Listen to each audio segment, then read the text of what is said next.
Hello doctors, welcome back to jabstudiesmetfun for medicine part 13. I'm very excited to teach this topic because this topic is about ABG interpretation. It looks like a calculative topic where you have to ratify more, but no, it's completely with logic. Watch this video once and you don't have to see this topic once again. So with that, let's talk about ABG interpretation, metabolic acidosis alkalosis, respiratory acidosis alkalosis, and HAGMA and NAGMA. Chalo. First thing is ABG interpretation. Before I give you the hack, I want you to know few basics. Normally, you need to know what is the pH. pH, if you talk about just one single thing, remember 7.4, and the range will be 7.35 to 7.45. Okay. Remember, for the carbon dioxide, the value should be between 35 to 45 mm of Hg, and bicarbonate, remember, 22 to 26. Now, why am I talking about this? If we talk about the acid-base balance in our body, it is controlled by two systems. One is going to be by your lungs and the other one is going to be by your kidney. How and what controls with the help of lungs? That is going to be your carbon dioxide, and kidney functions with the help of bicarbonate. Now understand one thing, carbon dioxide is acidic in nature, while as bicarbonate is very good, alkaline.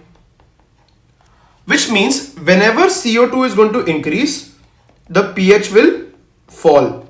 Because whenever pH is low, it is more acidic. And whenever CO2 will be less, pH will be alkaline, which is more. Same thing for bicarbonate. Because bicarbonate is alkaline, whenever it is more, pH will be more.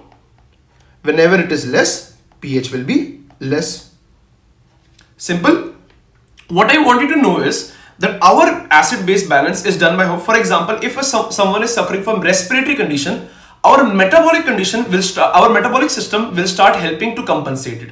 So this is the basic what I want you guys to know. Carbon dioxide is acidic in nature, alkaline is going to be bicarbonate, kidney works with the help of bicarbonate, and the lungs work with the help of carbon dioxide. With this basics, let us start ABG interpretation. For that, I want you to remember ROME. For all your ABG values, remember what is ABG? Arterial blood gas. You have to remember this mnemonic, which is ROME. What is the meaning of ROME? R stands for respiratory opposite, R and O. M stands for metabolic and E stands for equal. What does this mean? I'm trying to say with respect to the signs. Whenever respiratory opposite, which means whenever your carbon dioxide ka sign is opposite to the value of pH, increase or decrease. For example, if CO2 value is high and pH is low, or where CO2 is low and pH is high, your answer will be a respiratory condition. And metabolic equal, which means whenever the sign of bicarbonate, either it is increasing or decreasing, will be equal to the sign of pH, which is increasing or decreasing. Which means whenever the bicarbonate is increasing, pH will also increase. Whenever the bicarbonate sign is low, pH also low. Your answer will be metabolic. I know it's kind of confusing. We'll clear it with an example. It is very easy. Whenever you want to calculate your ABG, remember that it is going to be in two steps. Number one step is to find out whether it is going to be acidic or basic. Very easy, by finding out the pH. Remember, the pH range is 7.35 to 7.45. So with this, first you will understand whether it is an acidic condition or an alkaline condition. With the help of Rome, you will understand whether it is a metabolic condition or a respiratory condition. How do you know this? With the help of Rome, if the pH value is increasing and carbon dioxide is decreasing, which means simple ulta. pH value ulta for carbon dioxide, and for bicarbonate metabolic value pH is going to be equal. Let us do this with an example. Okay, we have a question over here. pH value is 7.43. Now see, this is coming between the normal range, correct? But remember, if I want to ask you a single digit, remember the pH is 7.4. So with respect to that, pH is basically high. Carbon dioxide is low because the normal carbon dioxide I've written below, it is 35 to 45. And bicarbonate is also low. First thing what we have to do is, what we have to know whether it is an acidic condition or alkaline condition. With the help of pH, we know that this is an alkalosis. Our next thing is to find whether it is metabolic or respiratory condition. Now how do we find it? Is with the help of your Rome technique. We know that the pH is increasing. See the carbon dioxide. Carbon dioxide is decreasing. Next one, pH is also again increasing, and see the bicarbonate. Bicarbonate is also now decreasing. Our logic, our hack says respiratory opposite, which means the value of pH should be opposite to the value of the carbon dioxide. Then you can say that this condition is a respiratory condition. Your answer is respiratory alkalosis. Why respiratory? Because you see the signs, pH is going up, carbon dioxide is going down. So your answer is respiratory alkalosis. Let us try out why this is not bicarbonate. Because what our sign was metabolic equal, which means wherever the sign of pH should be, for example, if pH is high, bicarbonate also should be high. If pH is low, going down, bicarbonate also should go down. But if you see in this condition, pH is going up and bicarbonate is going down. So this is not a metabolic condition. Your answer, very easy, is respiratory alkalosis. I hope you understood. It's a very easy topic. Let us take another example. pH over here is 7.35. You know that it is going acidic. Basically, keep now over you say, you will think that it is in the between the range. But I told you, whenever this question comes, remember, take 7.4 as the top one. Okay? So with respect to 7.4, it is down. So your pH is acidic. So we know our answer is going to be something related to acidosis. Now we have to find whether it is a metabolic or a respiratory condition. See, the carbon dioxide is less because it is 35 to 45 is normal. So it is 27. So it is going down. Let us write here first. pH is acidic. pH is acidic. Carbon dioxide value is going down. And you see bicarbonate value is also going down. So now we have to find whether it is a respiratory or a metabolic condition. Do your Rome technique. Our Rome technique says that it can be only respiratory if the signs are upside down, which means pH and the bicarbonate, pH and the CO2 should be wrong, ulta pulta. Over here you see the pH and the carbon dioxide, both the values are on the same side. So this does not fill our criteria of respiratory opposite. On the other hand, metabolic equal, which means the sign of pH and the sign of bicarbonate, both should be on the same side. Either it is up or down, doesn't matter, it will be a metabolic condition. You can see in this question, our pH is also going down and bicarbonate is also going down. So your answer is metabolic acidosis. It is as simple as that. I just read this topic in third year, and after that I did not revise this anytime again, because with this all your questions are going to get solved. I hope you understood. Practice a couple of more questions using the same technique and you will understand, and you don't have to mug it up again. Do let me know in the comments how did you like this technique. Moving on. What I told you, it's just summarized over here. Whenever your answer, your pH and your carbon dioxide is in the same direction, pH and your bicarbonate is in the same direction, your answer is going to be metabolic. And whenever your pH and CO2 levels are going to be opposite from each other, your answer is going to be respiratory. Remember, the normal partial pressure of oxygen is going to be 60 to 100 mm of Hg. Now, this is one equation which I want you guys to remember very nicely, because this is the thing what is happening. This is the acid-base balance. Generally, we will have carbon dioxide and water, which turns into carbonic acid, and this carbonic acid later breaks down into H plus ions and carbonate ions. Okay. Now, consider a condition where you have too much CO2 in your body. For example, status asthmaticus, a very severe condition.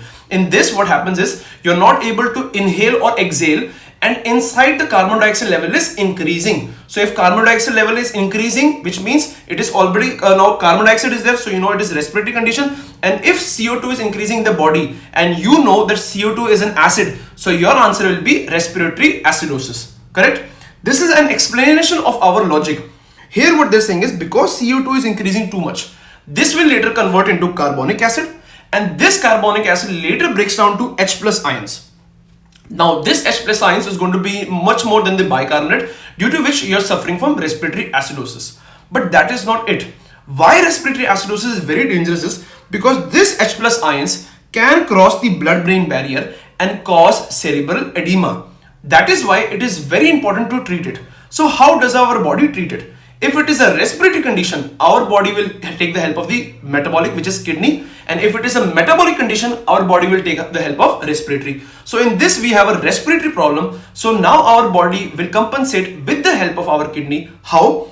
In our kidney, specifically in the proximal convoluted tubules, it will start acting in a way that it will increase the bicarbonate reabsorption. If it increases bicarbonate reabsorption, what happens is this bicarbonate level will be increasing. They both will come together, H plus and bicarbonate. It gets converted into carbonic acid, and this carbonic acid later again gets back to CO2 and water. If you can see this equation, remember in chemistry that this means it can go front and back. I hope those people who are wanting to understand, except for the Rome technique, what is the actual pathophysiology, here is in one slide the pathophysiology of the compensation. I hope you understood. Next, one fact which you guys have to remember with respect to physiology, for every 10 mmg increase in carbon dioxide, to compensate this 10 mmg of carbon dioxide, our kidneys need at least 1 milliequivalent increase of bicarbonate, sorry. Okay, so remember, for every 10 mmHg of carbon dioxide, to compensate this, we need 1 milliequivalent of bicarbonate. Easy? Next, okay, I am really sorry for the sound extra. I hope my voice is nice and clear. Now, the next thing I want to teach you guys is what is the meaning of partially compensated or uncompensated, or what is compensated. In a simple term, whenever you're taking acid-base balance in management, you need to see whenever the value is between 7.35 to 7.45, this means it is within compensation. Okay, means it is compensated. Okay, next thing what I want you guys to know is what is the meaning of partially compensated. Partially compensated means, just imagine we are having an acidic condition, which means just imagine if pH is 7. Now, if our pH is 7, irrespective of respiratory or metabolic condition, how can I increase the pH? I can either increase the pH by decreasing the carbon dioxide because carbon dioxide is acidic, or I can increase the bicarbonate because bicarbonate is alkaline. Whenever in your question you see that the value of bicarbonate or carbon dioxide is above or less than its normal value, that is known as it is partially compensated. Why not completely? Because it should come within 7.35 to 7.45. Then only you will call it completely compensated. When do you consider uncompensated? Uncompensated means, for example, pH is again 7. If even the pH is 7 and there is no mechanism, if example, let's talk about this is respiratory acidosis. So in case of respiratory acidosis, carbon dioxide is the one which is a fault. So how your body will compensate? By increasing the bicarbonate. If you see in this condition, if the bicarbonate is normal and not increased, it means it is uncompensated. It has not started yet. I hope you understood. I'll explain one more time. If the range of pH is between 7.35 to 7.45, your answer is compensated. Taking an example of respiratory acidosis. So if respiratory acidosis is there, your body will compensate with the help of metabolic. Metabolic is bicarbonate. So what will happen is your bicarbonate level will increase. Normal value of bicarbonate is 22 to 26. So in your question, it will be about 26. That is partially compensated. Why partially and why not complete? Because the value of pH is still not between 7.35 and 7.45. If we have another condition, same respiratory acidosis. So in case of respiratory acidosis, our compensation will be metabolic.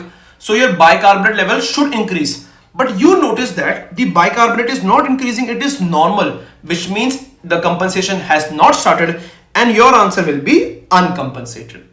I hope you understood. It is all logic, nothing you need to mug up. In this example over here, you see that at the time of admission, patient had pH low, carbon dioxide high and bicarbonate normal. So with respect to Rome technique, you can see the pH sign is going down, CO2 coming up. So we have a condition, this is respiratory acidosis. So for respiratory acidosis, what you want to do is that you have to increase the bicarbonate level. After 1 hour, what I saw is that the pH is still normal, bicarbonate is reducing, carbon dioxide is reducing, and bicarbonate level now from 26 it came to 28, which means your bicarbonate is increasing, so it is started to compensate. So the answer is going to be partial compensated. Why not complete? Because the pH is still not within the range of 7.35 to 7.45. Finally, after 6 hours, you see the pH is now 7.35. So now it is compensated. You see the bicarbonate is also reduced from 58, it has reduced to 55, and your bicarbonate has increased. Initially, the first time it was 26. Now after 6 hours, you see that your bicarbonate is 30. So this is known as fully compensated. I hope you understood the difference between uncompensated, partially compensated and full compensated. Next, doctors, Now I want to talk to you about some conditions which you have to mug up with respect to the logics. So logically you will mug this up, okay? It will be very easy. Now, whenever you are having a condition of chronic vomit, whenever you're vomiting, understand this logic. Whenever you're vomiting, you have electrolytes in the in your stomach. Now in the stomach, you have acid or base. You have acid, which is H plus ions. So whenever you vomit, all these electrolytes are going to come out and all the acid is also going to come out, which means electrolyte, if I want to specify, potassium is going out, and you will see that your hydrogen is also going out. Now because potassium and hydrogen both are going out, you will notice one thing is that because potassium is going out, you will have hypokalemia, and because hydrogen is also going out, you will have an alkalotic environment within the body.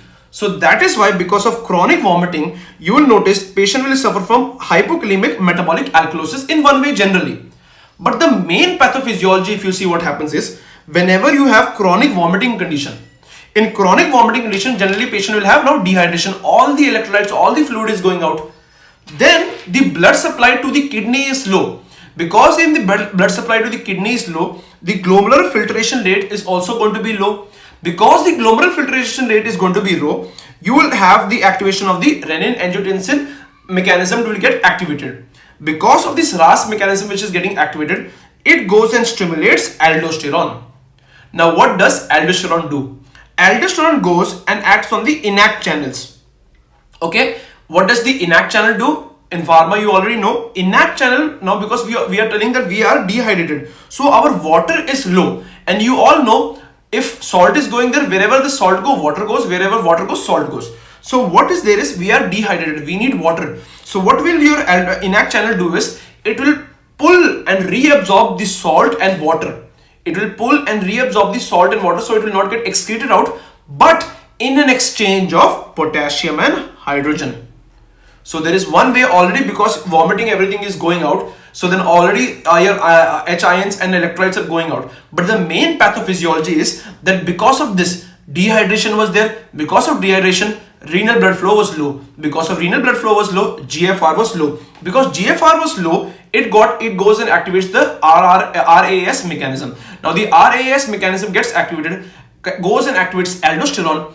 Aldosterone will go act in the INAC channels. INAC channels will pull in NaCl and water, but in the exchange of potassium and hydrogen. Because potassium is going out of the body, you will suffer from hypokalemia. Because hydrogen is also going out of the body, which is hydrogen ion, which is an acid, you will suffer from alkalosis. So what will be the condition? The condition will be hypokalemic metabolic alkalosis. Hypokalemic metabolic alkalosis. Simple and easy. What will be the treatment? Because salt is less in the body, just give them salt. So you give normal saline, because it is normal 0.9% NaCl. So the management of all metabolic alkalosis is not ringer lactate. It is going to be normal saline. I'll talk about details moving on. If I want to talk to you about the fluid of choice, which I just now told previously, let's have it in a written format. Whenever you are having any condition like metabolic alkalosis, which we just now talked about, chronic vomiting conditions, your treatment is going to be normal saline. But whenever you are having any condition which is metabolic acidosis, what is the meaning of metabolic acidosis? In the body there is so many H plus. To combat this H plus, we need bicarbonate. And where can you get bicarbonate from? You get bicarbonate from ringer lactate. In ringer lactate, you have bicarbonate. This bicarbonate will go and bind to the H plus ions which are in the body and thereby reduce the metabolic acidosis. So remember, the fluid of choice in metabolic acidosis is very good, ringer lactate. The fluid of choice in metabolic alkalosis is normal saline. Remember, by mistakenly, if you will give ringer lactate to an alkalotic patient, what is there in alkalosis, doctors? In alkalosis, bicarbonate is already very more. If bicarbonate is already more and you're giving ringer lactate, which already has more bicarbonate, you are actually worsening the condition. You are worsening the condition. So do not give. Remember, ringer lactate is contraindicated in alkalotic environment. Where do you give ringer lactate? You give it in metabolic acidosis. Now, let's talk about another condition. So see, where can you find chronic vomiting? chronic vomiting in children can be seen in chronic hypertrophic pyloric stenosis. It can be seen in adults with peptic ulcer disease, or it can also see in like a elderly who is suffering from gastric cancer. So they can give you a history like this: patient, a child, CHPS, adult, peptic ulcer disease, gastric cancer. All of this, what will happen is they will lead to gastric outlet obstruction. Okay, so gastric outlet obstruction will happen, due to which you will have chronic vomiting, dehydration, and the pathophysiology, which we have already talked about.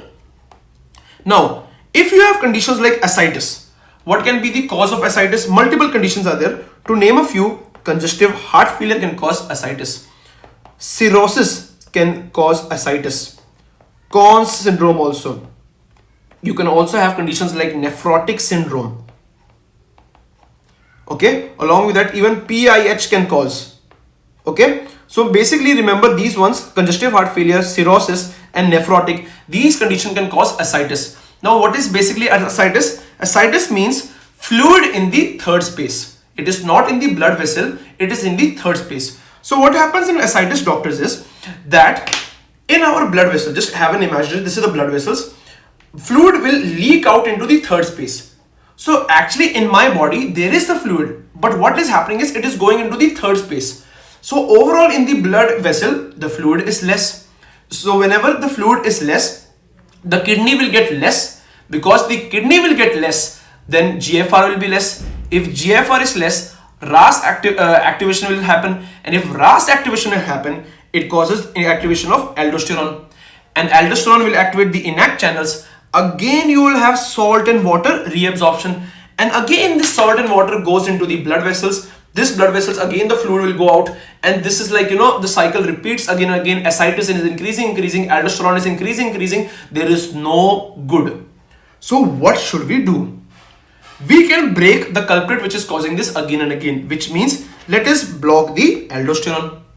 How can you block the aldosterone? By giving the aldosterone blocker, which is known as spironolactone. What is known as spironolactone?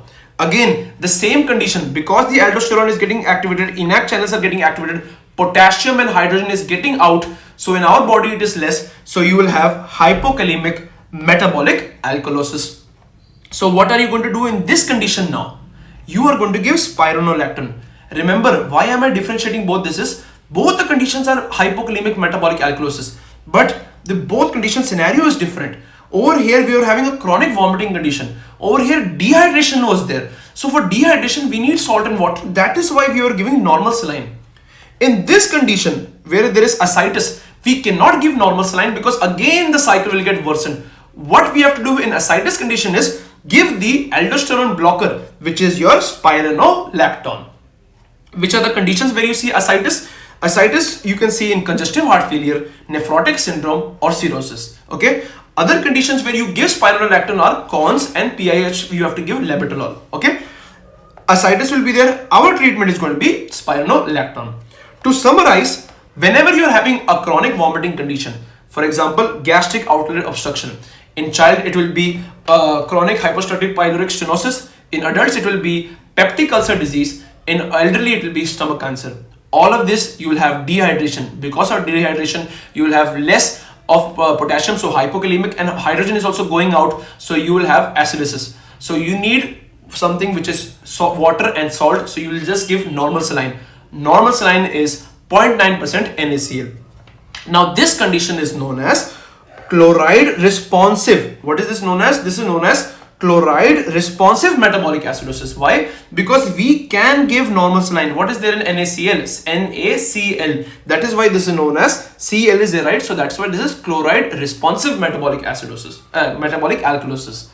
If you talk about ascites type condition, it is chloride non-responsive metabolic alkalosis. Why non-responsive? Because we should not give NaCl. It will further aggravate this condition. In conditions which have chloride non-responsive metabolic alkalosis, the treatment will be spironolactone and salt restriction. Why salt restriction? Because wherever salt goes, water also will go. So I write to summarize, what is the drug of choice? What is the fluid of choice with respect to metabolic, any alkalotic condition? You will never give ringer lactate, you will give normal saline. But which all conditions you give normal saline? Those where chloride is responsive. What are those conditions? all the conditions which cause chronic vomiting, which means gastric outlet obstruction.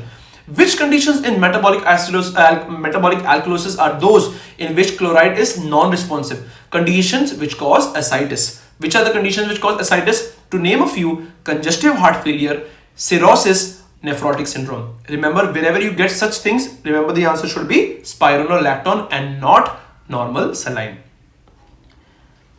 One thing, a very important fact I want you to know is, whenever you have any alkalotic condition, either it is metabolic alkalosis or respiratory alkalosis, you have a phenomena.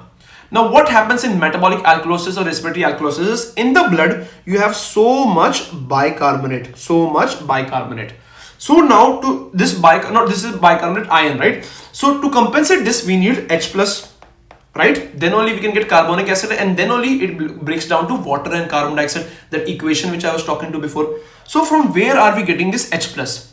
In our hemoglobin. In our hemoglobin, we have this H plus ions.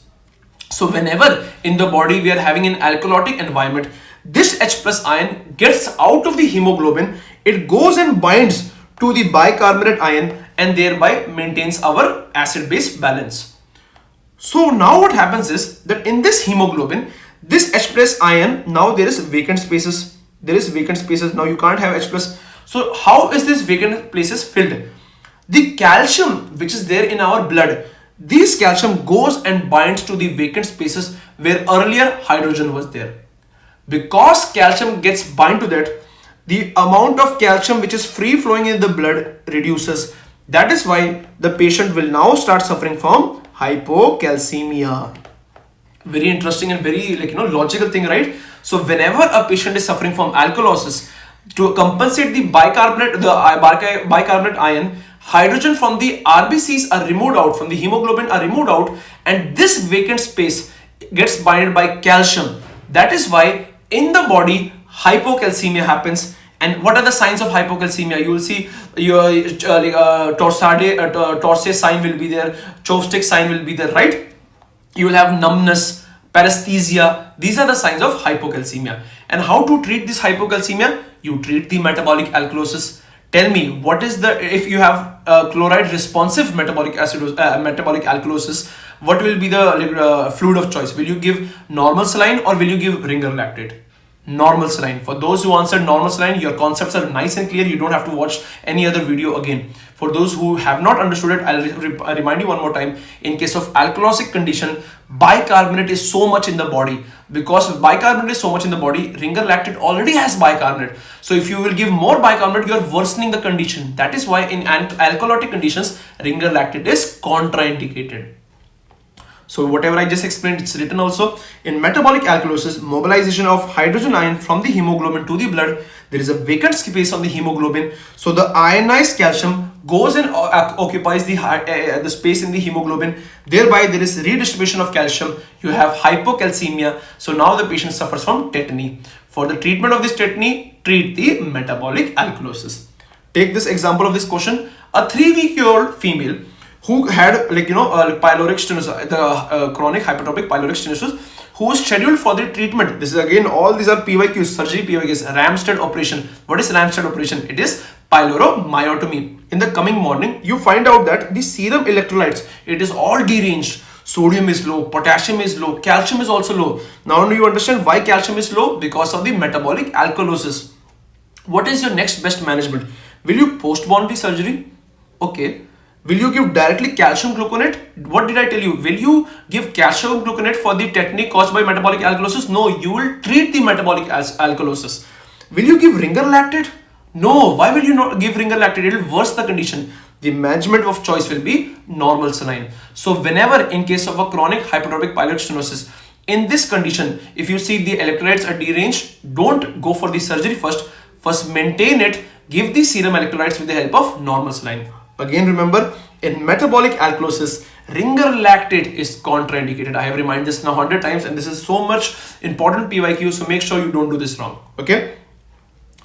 Now we're done with this. Let us talk about few conditions which you have to mug up, where you will see metabolic acidosis. So now we know how to calculate the ABG. We can convert. Now remember conditions where you have metabolic acidosis. You can remember that with the help of the mnemonic CULT, KULT. where K stands for ketoacidosis. Where do you see ketoacidosis? You can see it in diabetes, in starvation, for farmers who are in hunger strike or who are giving strike.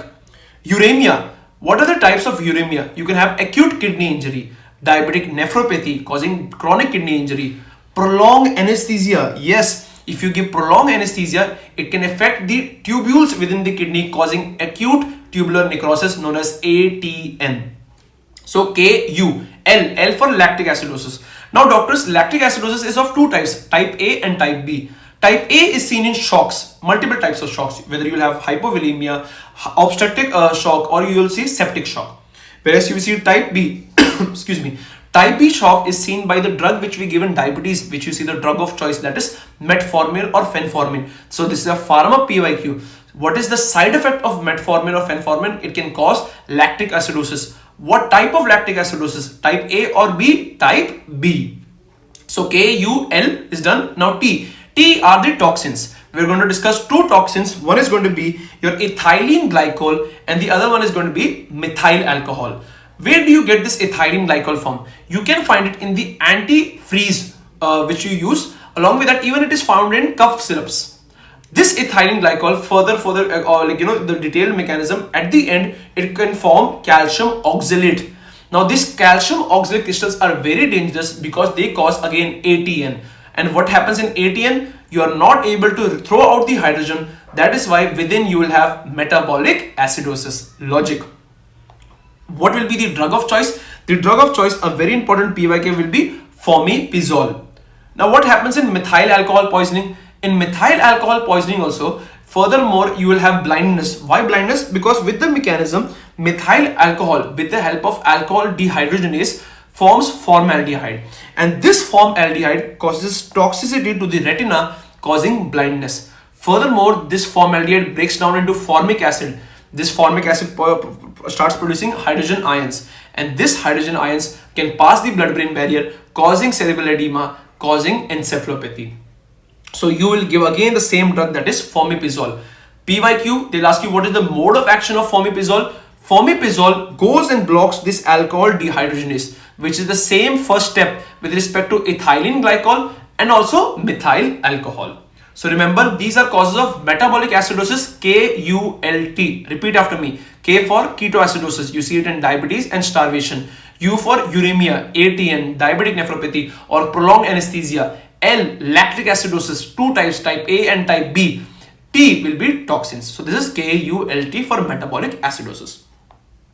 Which are the conditions which will cause respiratory acidosis or respiratory alkalosis? Now, whenever you have respiratory acidosis, which means too much carbon dioxide inside. Why is there too much carbon dioxide inside? If you are not ventilating enough, which is known as hypoventilation.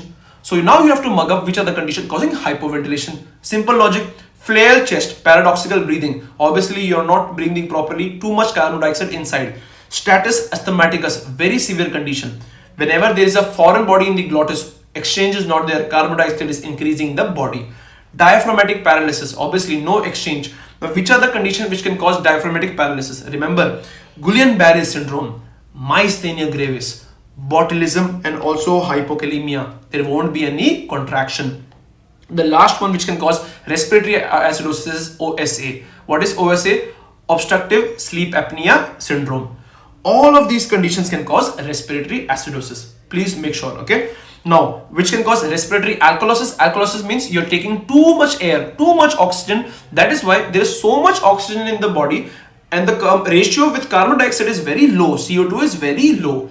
So which are the conditions which are causing hyperventilation? COPD. Why COPD? Hyperinflate. Remember we discussed about it. It is a hyperinflated lung. Too much oxygen will be there. Asthma. Even in COVID-19 you could see hyperinflated sign. Fat embolism. Acute ARDS, acute respiratory distress syndrome. Now ARDS is also known as PYQ, shock lung. What does ARDS cause? Another PYQ. It can cause non-cardiogenic pulmonary edema. Remember, mostly pulmonary edema is cardiogenic. If you remember the previous video where we talked about MI, anterior wall MI can cause pulmonary edema. Why? Because it is not pumping enough blood. All the blood with the help of pulmonary vein go back to the lungs, causing pulmonary edema. Conditions like pleural effusion, conditions like pneumonia, you start hyperventilating. All these conditions will later cause respiratory alkalosis. A physiology PYQ is that if you talk about ARDS, how do you calculate ARDS is with the ratio of the pressure of oxygen in the alveolar by the fraction percentage of inspired oxygen. If this value is less than 300, you have ARDS as the condition. So remember, these are the conditions. First you had metabolic acidosis, that is cult. Respiratory acidosis, remember those were hypoventilating. Respiratory alkalosis, where there is hyperventilation. I want you to remember again, any alkalotic condition, either it is respiratory or metabolic, all will cause tetany because of hypocalcemia. Use this logic. A female is there who's afraid of heights. When she was flying, obviously in the plane for a job interview, all of a sudden she started having a shock. She started having a panic attack. Because of this panic attack, you found out signs like periungual or perioral paresthesia, carpopedal spasm, which is known as Strauss's sign, and stridor also because of hypocalcemia. Very dangerous. Now, why do you think like that? So, patient had panics. Because of panic, he started breathing so much. Too much he started breathing. Because of too much breathing, oxygen was increasing, but carbon dioxide level was reducing. Because carbon dioxide is an acid and the acid level was reducing, now the patient is suffering from respiratory alkalosis. Now in respiratory alkalosis, there is so much bicarbonate in the body. So this bicarbonate, to compensate this bicarbonate ion, H plus will be released from the hemoglobin. This hemoglobin vacant space will be taken by calcium. So thereby in the blood, calcium will be low, and that is why this patient is suffering from hypocalcemia. How will you treat such panic attack patients? You know that paper bag technique, and I will explain you why. Whenever you're taking paper bag technique, there is no oxygen. You're rebreathing the carbon dioxide again and again. Because you're rebreathing the carbon dioxide again and again, that carbon dioxide is increasing. It is compensating the respiratory alkalosis, and thereby the tetany will resolve. I hope you understood. It's very interesting, very less ratta, only logic. Okay. Now, so overall, I'll just again summarize for the respective examination. Remember, any metabolic acidotic condition like CULT, K-U-L-T. So remember acidosis. So remember acidosis, what will be the like a fluid of choice? It will be Ringer lactate. And along with that, for the acidosis, you will give sodium bicarb, obviously because it is a base. For metabolic alkalosis, you can have two conditions. Either it is chronic vomiting condition. For that, you will give normal saline. For ascites condition, you will give spironolactone. If you have a respiratory acidotic condition, for acidotic condition, now you have to give continuous oxygen, that is intermittent positive pressure ventilation. For respiratory alkalotic condition, for example, hysteria means panic attack, emotions are not controlled. For that, you will be giving a paper bag technique. And for acute respiratory distress syndrome, which can cause your hyperventilation ki wajah se you're happening, for that you will give low volume ventilation. What you will give? Low volume ventilation. Now, what do you mean by low volume ventilation? Generally, whenever you have any respiratory issue, the ventilator we keep at the level of 12 mm. Okay, we normally keep it at the level of 12 milliequivalent per kilogram. But in case of acute respiratory distress syndrome, we are keeping a low level. The tidal volume will be 6 ml per kg. Why 6 ml and why not 12? Because in ARDS, the lungs are very sensitive, they are very fragile, and there is increased risk of barotrauma. That is why in ARDS, we are going to give the value is going to be 6 ml per kilogram. Other condition, post-operatively, if obviously post-operative you have done a huge surgery, and if you have not given proper analgesic, there will be so much pain. Because of so much pain, you will start hyperventilating. Because of hyperventilating, too much oxygen, respiratory alkalosis will be there. That is your answer, because carbon dioxide is low. Whenever you have a stranger, okay, vagabond, he has heroin overdose, pinpoint pupils are there, he's hypothermic, and you find out there is respiratory rate is 6. What is the normal respiratory rate? Comment below what is the normal respiratory rate. So those who know the normal respiratory rate, you will see that the respiratory rate is low. So if the respiratory rate is low, which means the oxygen is low, but the carbon dioxide is building up in the lungs. That is why you will have a respiratory acidosis condition. Patient who is having prolonged labor, again too much pain, again too much ventilating. So that is why ventilating is there, too much oxygen and less carbon dioxide. So you will have respiratory alkalosis. Okay, again sorry for the sound. I hope you understood this all things. No need to mug up. Everything is to how to calculate the anionic gap. To calculate the anionic gap, you need to know the formula, and that is more than enough. Sodium minus chloride plus bicarbonate. Let us take an example over here. Over here you can see that this is a gastric outlet obstruction case that is due to adenocarcinoma, gastric adenocarcinoma. So this is a classic example of hypokalemic metabolic alkalosis. What will you give if I am asking with respect to the fluid, saline or ringer lactate? Very good, normal saline, because you know in alkalotic conditions ringer lactate is contraindicated. So over here they have asked us to calculate the anionic gap. Very easy, just apply the formula over here. So sodium, the value is 135 minus chloride, which is 95, plus 30, that is bicarbonate, which is 135 minus 125, you get 10 milli equivalents. And this is considered as normal because the normal value is between 6 to 12 milli equivalents. Okay, so that is how you calculate anionic gap. The last topic for this series is going to be HAGMA and NAGMA. HAGMA is high anionic gap metabolic acidosis, and NAGMA is normal anionic gap metabolic acidosis. The main difference between both of them is whether in which conditions chloride is normal and which conditions chloride is elevated. In HAGMA cases, chloride is normal. How do I remember this? HAGMA, which means high. So those people, you know, who are very high always, they consider everything as normal. So remember, HAGMA mein chloride is normal. And just remember one thing, other one automatically remember, in NAGMA chloride is elevated. This is the only difference with respect to the examination. You need to know that in HAGMA chloride is normal, high people consider everything as normal, and NAGMA mein chloride is elevated.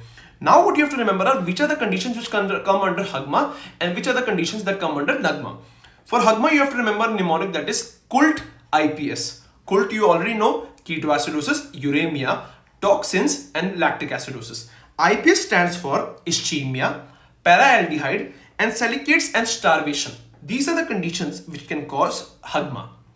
While which conditions cause NAGMA are, remember the mnemonic, doctor has fuse, where doctor D is diarrhea and the cause of diarrhea will be cholera, where R is renal tubular acidosis, and has HAS. H is going to be hyperelimination. A are drugs like amphotericin B or acetazolamide. S is spironolactone. And fuse, where F is going to be fistula and U is going to be uretrosigmostomy. So these are the conditions where NAGMA is the cause of the following condition, doctor has a fuse, and HAGMA will be CULT. So I am done with this topic. This is all what you have to know with respect to ABG interpretation, metabolic acidosis, alkalosis, respiratory acidosis, alkalosis, HAGMA and NAGMA. You don't need to know much about this. Learn this very properly, understand the logic, don't try to mug it up. Along with this, do the questions, the previous year question again, 5 years Fmge, 5 years Neet PG and 3 years INI. I can't stop telling this again and again. Doing this all together, you don't have to do anything else. Take care. Please let me know how did you like the lecture in the comments below, and see you in the next video. Take care.